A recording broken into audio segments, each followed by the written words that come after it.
Coming up in this Fincast, how to go from 0 to tannins. Wow.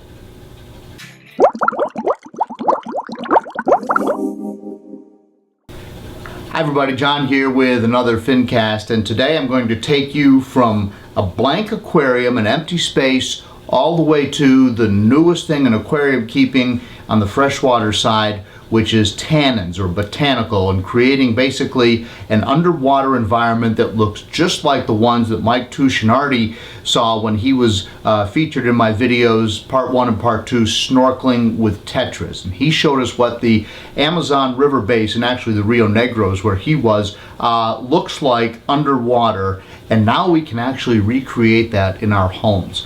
It's not exactly the pristine aquariums that we have kept in our homes forever, but it is very natural and it's beautiful in its own way. And I'm going to take you step by step through the process of ordering these botanicals, which is leaves and pods from the jungle, preparing them to put them in the aquarium, then we'll actually put them in the aquarium, and then at the end we'll add some fish. So stay tuned, this is going to be a great Fincast. So let's get started. Just quickly, I want to revisit something Mike Tuscinardi said about snorkeling, and I asked him what the takeaway was for our aquariums after seeing the river bottom. Well, it's really interesting to see the environment the fish are in, and I definitely came away from the first time snorkeling there with a huge kind of epiphany that, you know, I think my tanks are too clean. If you look at the video, there's just so much sediment, there's leaf litter, there's debris, all of that really adds to the environment.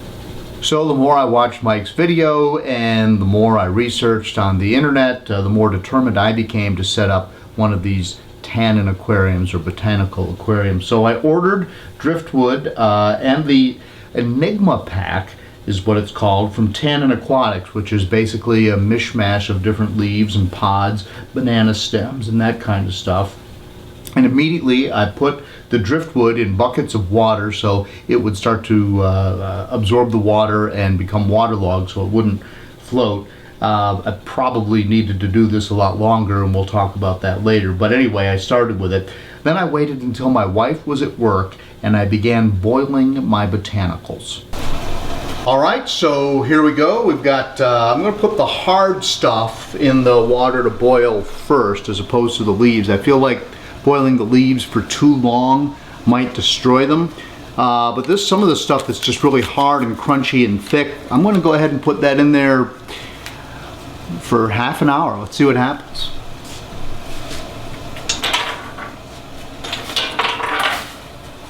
And what we're doing is waterlogging all these things so that they'll sink to the bottom of our aquarium when we get to the aquascaping portion of what we're going to do. I actually looked at 15 minutes and a lot of the stuff was still floating in the boiling water, so I went ahead and boiled everything for 30 minutes.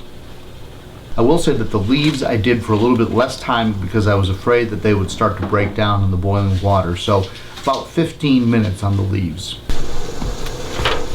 Look at how thick this water is. I mean, that just disappears. You can't even see the bottom of it, and that's only what, inch and a half of water.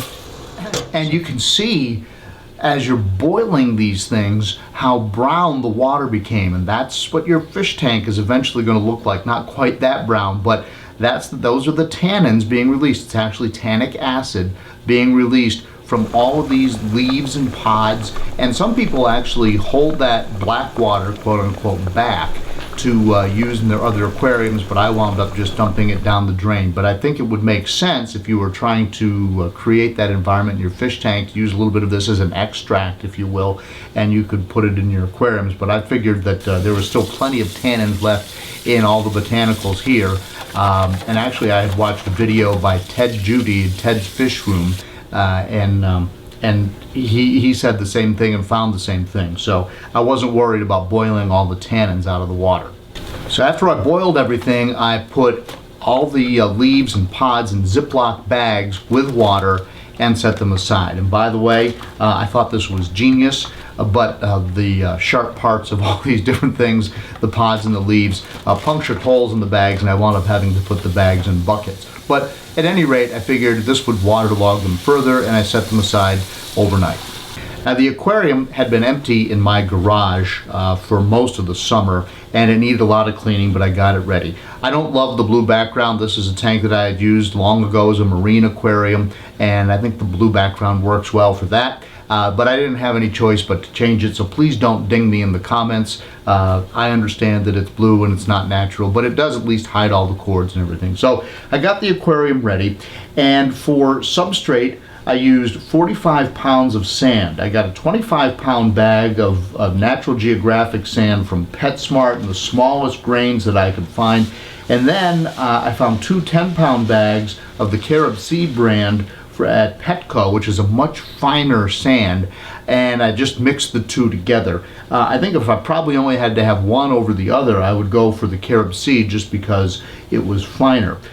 The sand is in the tank, and I've got to figure out the way to get the base set up. I want the branches to come out into the tank a little bit. It's hard because you're trying to find that balance between what really looks natural, what really looks like what Mike Tuscinardi shot when he was snorkeling down in the Rio Negro, and what looks pretty in the aquarium. And finding that balance is not necessarily going to be easy. Now, I know the first thing that I want to do is I want to put something in front of my heater over here to block it. I've got a big rock. This has been in an aquarium before.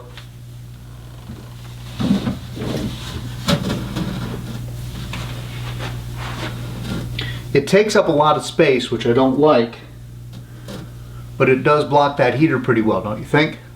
Now, in my mind, these two pieces of wood that I bought from Tannin Aquatics are the key to this entire aquarium, really. I mean, other than the botanicals, which we'll add later, but we're working on the hardscape right now.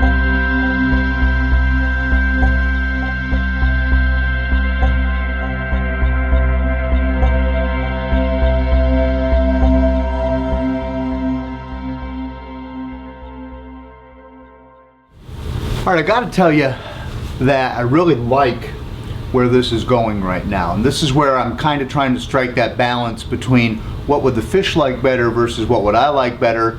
And I'm still trying to think in my mind, how is this going to look when I add the botanicals down here mostly in the sand. And of course, I'm thinking that some of this driftwood is going to float, as I've said.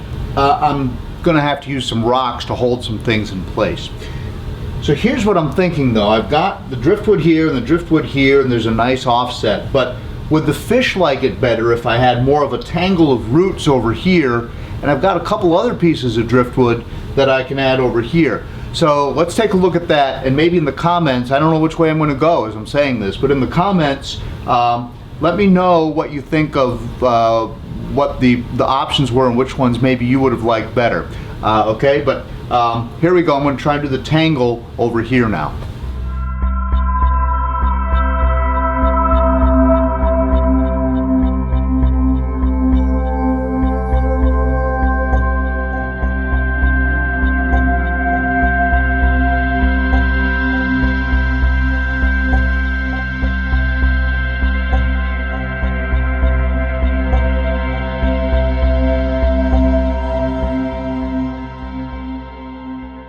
I think what I like here is I like the better tangle over there just because it looks more like the river, even though I liked the balance when I had one over there and one over here. Probably I'm overthinking this. So I've got this other driftwood, which is actually pretty nice, and the plecostomuses will like that. But now it was time to add the botanicals, and for me this was hard after laboring over the decisions on the hardscape.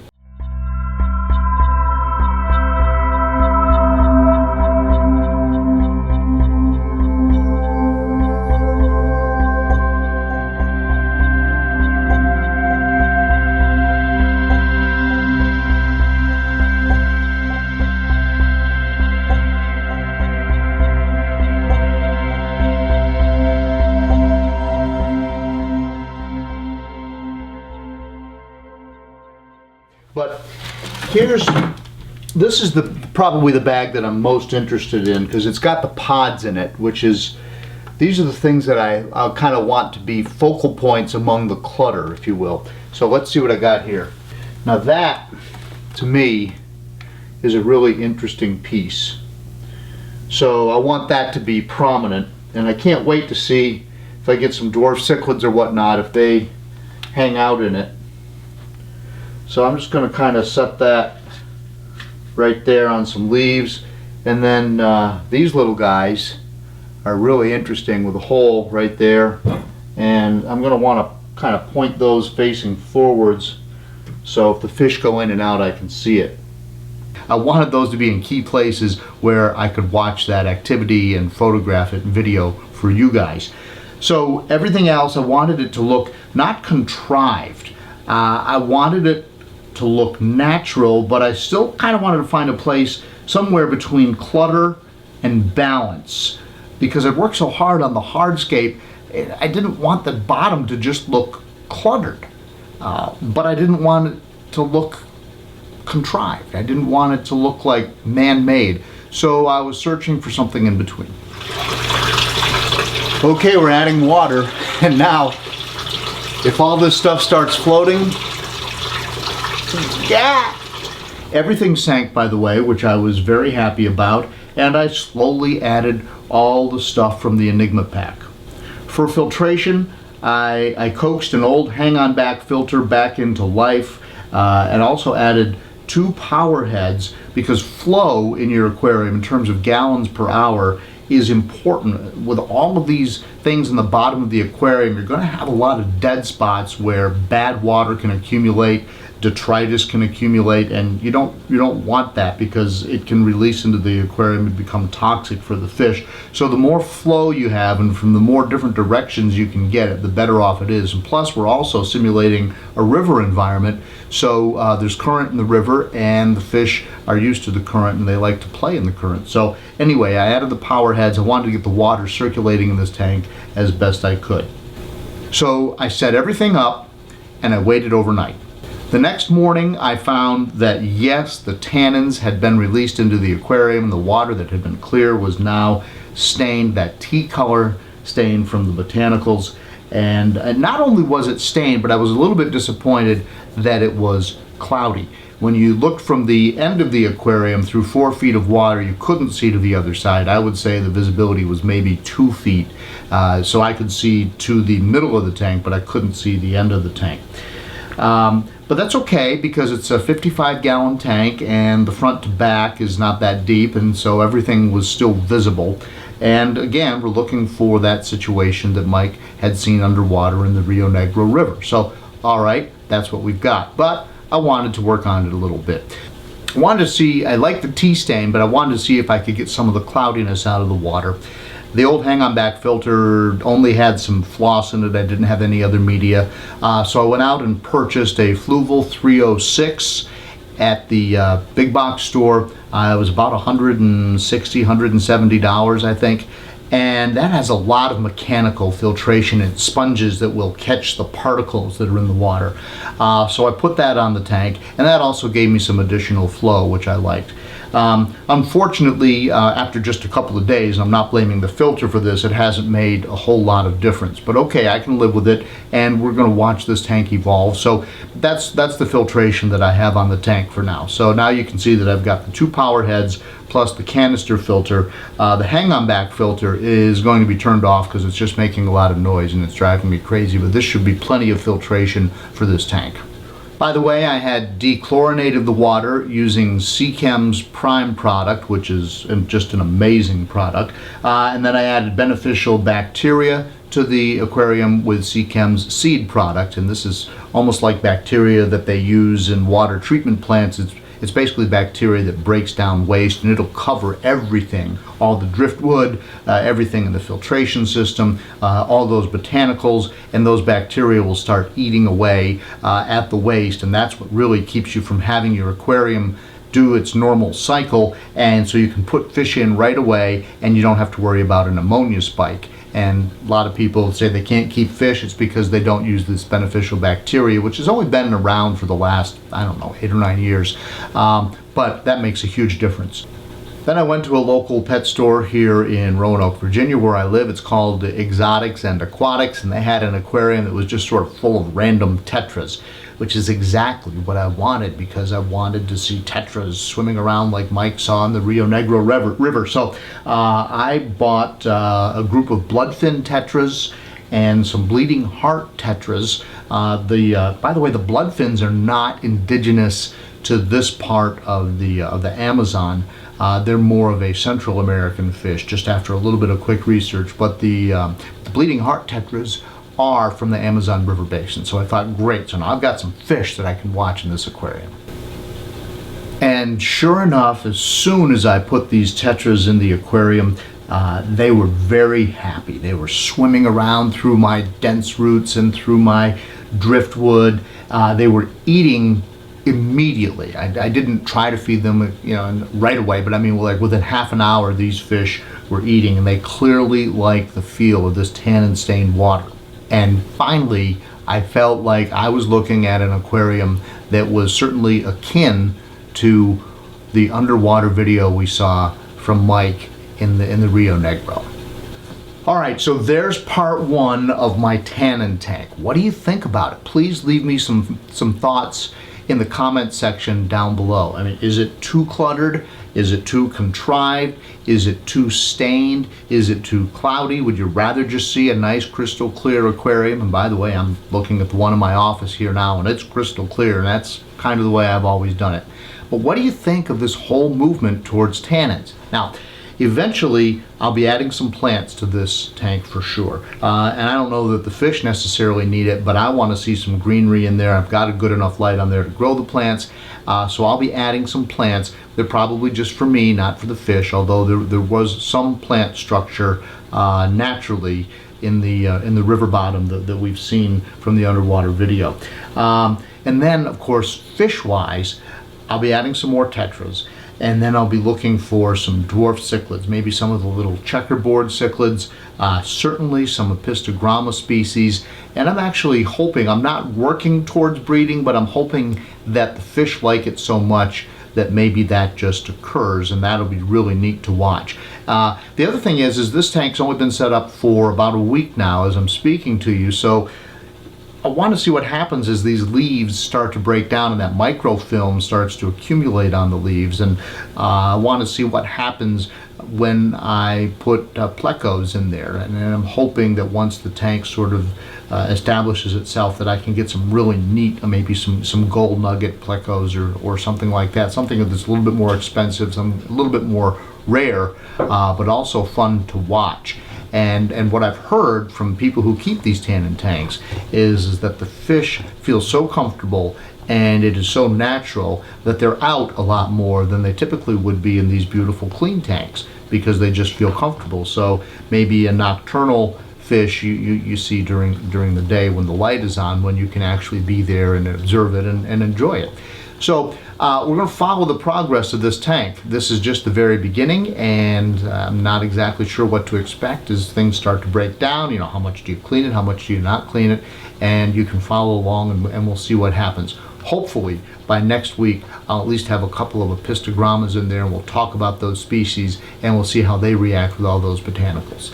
Please do follow me on my other social media. I've got a Facebook page, just search for Fincasters. Same thing with Instagram. I post a lot of different pictures on Instagram from all my aquariums. All the stuff that I post, all the photographs I post are original and by me. So please follow Fincasters on Instagram as well. And please do subscribe to this channel. I'm coming up on 10,000 subscribers. And when you get to 10,000, YouTube just released information this week that you can do YouTube Live. And then maybe I can do some Q&A and that kind of stuff about the different projects that I've been working on, either marine or my big driftwood project over here, planted aquariums, and now my new tannin tank. So please do subscribe, because the sooner I get to 10,000, the sooner we can do the YouTube Live. All right. In the meantime, I really do appreciate your comments. I appreciate you watching, and that's all for this Fincast, and I'll see you in the next one.